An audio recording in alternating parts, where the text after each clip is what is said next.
Iqbal terkait dengan tuntutan upah begitu ya, buruh yang dimintakan ini berada di kisaran 8 sampai dengan 10%. Menurut Anda apakah tuntutan ini sudah cukup terukur dan apakah sudah cukup tepat jika dikaitkan dengan daya beli masyarakat khususnya buruh saat ini, lalu juga dikaitkan dengan inflasi, kenaikan barang-barang begitu ya Pak, utamanya mungkin barang pokok dan juga bahan pokok pangan. Seperti apa Pak Said Iqbal, silakan. Yang pertama, kenaikan upah yang dituntut oleh buruh 8% sampai 10%, argumentasinya sederhana, bahwa dalam perintah undang-undang Omnibus Law yang kita tolak itu kan kenaikan upah berdasarkan inflasi, pertumbuhan ekonomi, dan indeks tertentu. Nah, indeks tertentu itu kami dari dulu mintanya 1,0 sampai 1,2. Kenapa 1 sampai 1,2 itu untuk mengukur disparitas. Yang dibuat oleh pemerintah indeks tertentu 0,1 sampai 0,3 itu sepihak. Nggak pernah didiskusikan, dan siapa yang meneliti? Katanya CSIS. Kami pun nggak pernah menerima penelitiannya.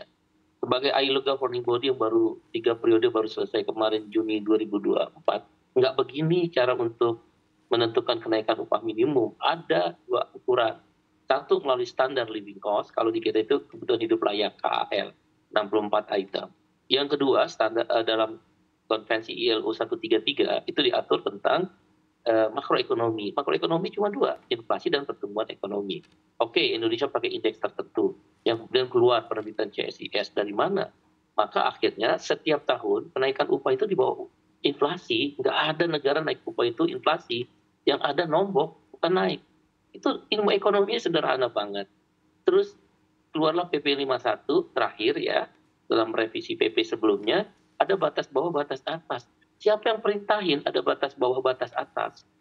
Nggak ada perintah undang-undang. Perintah undang-undang itu adalah inflasi, pertumbuhan ekonomi, dan indeks tertentu. Itu akal-akalan pemerintah aja didukung oleh Apindo untuk membuat upah buruh murah.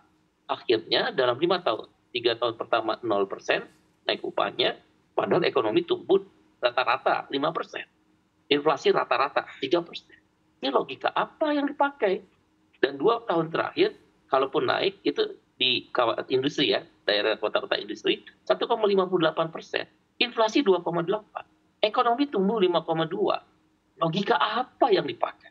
Saya belajar ekonomi sedikit lah, bahkan tesis saya itu tentang upah dan lapangan kerja di UI.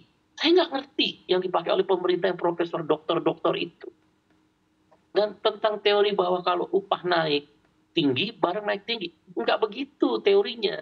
Dalam expenditure approach dalam menghitung pertumbuhan ekonomi itu ada 4 variabel pertumbuhan yang menentukan pertumbuhan ekonomi: konsumsi, investasi, government expenditure atau APBN, APBD, dan net export. Nah, konsumsi penyumbangnya salah satunya ukurannya adalah purchasing power. Purchasing power salah satu meningkatkan daya beli itu upah. Kalau upah layak, daya beli naik. Daya beli naik, konsumsi naik. Konsumsi naik, pertumbuhan ekonomi naik.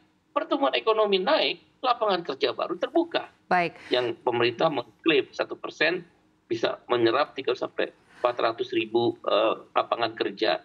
Nah, 8% sampai 10% kembali ke pertanyaan tadi, maka kita inflasi sekarang kan diperkirakan 2,5%. Pertumbuhan ekonomi sekitar 5 sampai 5,2%. Berarti kan sekitar 7,7%. Kemarin kita udah nombok 1,3%, itu berarti 9%. Itulah kita pakai range di antara 8% sampai 10%. Nggak ada. Terus yang terakhir, yang ingin saya sampaikan, penutupan perusahaan atau meningkatnya harga upah, kenaikan upah, nggak berpotensi kepada daya beli menurun. Itu teori ekonomi dari mana gitu loh. Penutupan perusahaan, Sritek itu upah paling murah, contoh ya, raksasa tekstil. Upah paling murah itu dibandingkan Bangladesh dan Laos. Itu mau tutup, dia gagal bayar. Karena puan prestasi terhadap homologasi. Perdamaian di hadapan pengadilan. Jadi jangan dikait-kaitkan dengan Baik, tapi Pak Said, menurut kacamata Anda sendiri Pak, sebetulnya langkah konkret apa yang Anda harapkan ya? Artinya dengan adanya aksi mogok nasional ini, lalu juga harapan dari buruh, langkah konkret apa yang menurut Anda tepat harus segera dilakukan oleh pemerintah terkait dengan hal ini? Artinya kan dalam hal ini ada perusahaan juga yang kalau kita lihat memang permintaan sedang menurun. Bagaimana Anda melihat ini Pak? Yang pertama, naikkan upah 8% sampai 10% sebagaimana yang kami minta sesuai dengan argumentasi-argumentasi itu. Dengan harapan dia akan naikkan daya beli, naikin konsumsi, sehingga tidak akan terjadi lagi deflasi. Deflasi itu kelas menengah udah makan tabungan, dan dia karena makan tabungan dia belanjanya dikit, nahan, ya uang beredar kurang. Kalau di kelas bawah orang udah nggak naik upah kok, mau beli apa? Naikin ini dengan upah. Lula da Silva, presiden berhasil ketika memenangkan pemilu pertama, naikin upah 30% Baik Pak selama Said, 8 tahun. tapi melihat situasi Apa yang seperti terjadi? sekarang Melompat. Pak, banyak sekali perusahaan-perusahaan yang saat ini tengah melakukan pemutusan hubungan kerja. Ini juga jika dikaitkan dengan kondisi ekonomi dari perusahaan itu sendiri, artinya dana untuk operasional. Nah, apakah angka 8% sampai dengan 10% ini adalah angka yang boleh dibilang cukup bijak juga begitu Pak bagi kedua belah pihak? Bagaimana tanggapan Anda terkait dengan hal ini? Sangat logis. Lula da Silva naikin 30%. Inggris hari ini naikin 30%. Shinzo Abe setelah 20 tahun Jepang tidak bergerak, daya belinya ya deflasi terus, dia naikin cuma 2.000 yen per jam. Apa yang terjadi? Semua lonjak daya beli itu. Nah, tentu ada perusahaan-perusahaan yang tidak mampu, itu benar. Oleh karena itu ada pengecualian. Bagi perusahaan yang tidak mampu dengan pembuktian-pembuktian dan persyaratan yang nanti kita bahas bersama di tripartit nasional ataupun Dewan Pengupahan Nasional, silakan. Ada mekanisme, jangan sekelas Astra Group, Panasonic Group, Freeport, Standard Chartered, Mandiri Bank, kan gila aja Baik. naik upah cuma 14.000. Jadi logika ekonominya jangan dibalik-balik. Kita berikan dulu secara standarnya, baru kita masuk di step kedua yang tidak mampu, dia ada pengecualian.